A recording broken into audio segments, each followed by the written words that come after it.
Bonjour à tous, dans cette vidéo je vais vous expliquer comment utiliser le site Permis Rapporteur qui va vous expliquer comment utiliser un rapporteur en réalité.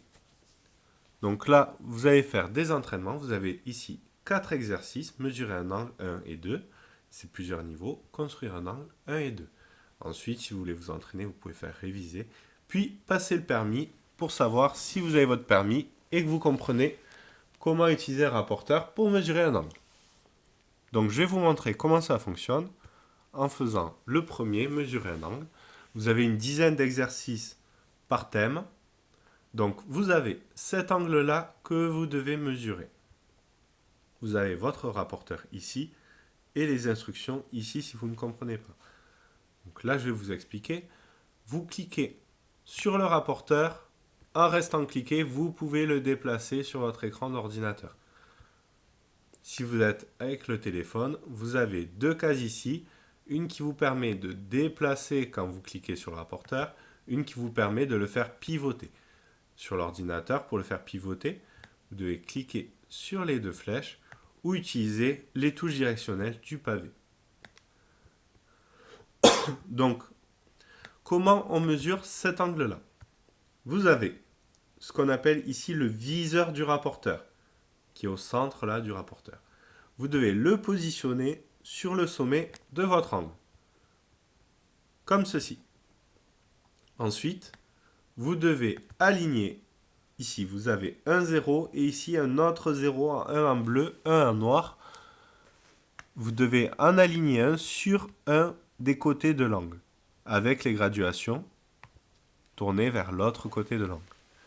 Voilà, donc là j'ai bien mon 0, mon viseur, mon 0 qui est aligné, et mon angle que je peux ensuite mesurer. Donc, on est sur la partie extérieure, la partie noire où il y a le 0.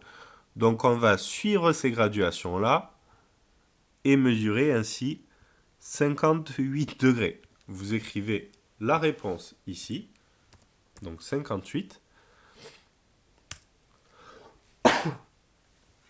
Et vous pouvez continuer. Donc, on déplace le rapporteur, on met le viseur sur le sommet de l'angle. Là, c'est bon, c'est bien positionné. Il y a le 0, on est sur la partie extérieure. Donc, on lit sur la graduation noire extérieure.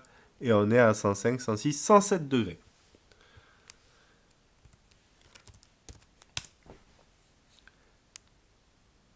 Si vous vous trompez, par exemple, là, on va mettre 0 degré. Le logiciel va vous montrer quelle est la manipulation qu'il faut faire. Donc, vous devez déplacer le rapporteur, graduation extérieure, et suivre ainsi.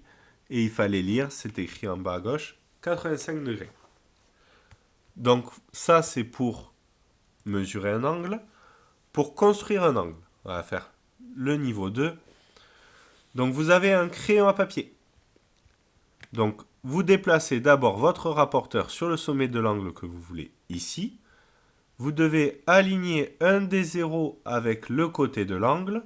Donc on va bouger les flèches. Voilà, donc là on va mettre le 0 intérieur, qui est le bleu. Et ensuite on va bouger le stylo. Donc le stylo, on vous met ici les touches monter et descendre pour orienter le stylo. Voilà, donc on veut 176 degrés. Donc on va lire sur la partie bleue jusqu'à 176 degrés qui est par ici. Donc on y va.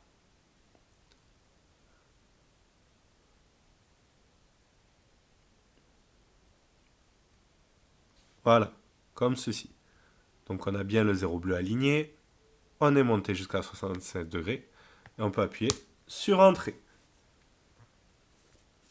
Si vous vous trompez de graduation, dites-vous que là, par exemple, si je veux 166 degrés, à la fin, il me faudra un angle de quelle nature? C'est pas aigu, c'est obtus. Donc là, on bouge, on aligne bien le 0, on a posé le viseur sur le rapporteur. Et là, je veux faire un angle obtus. Donc si je le positionne comme ça, avec le 166 noir, est-ce que là, j'ai un angle obtus? Pas du tout. Donc, il va falloir que je fasse tout le tour pour obtenir un angle obtus. Donc on est sur la partie bleu. Donc, je pense que vous avez compris. Si vous vous trompez, vous avez toujours le logiciel qui vous a expliqué la réponse. Et voilà, en réalité, cela fonctionne de la même manière. Donc, quand vous avez fait tous les exercices, vous passez le permis et vous essayez de voir si vous avez tout compris. Maintenant, à vous de jouer.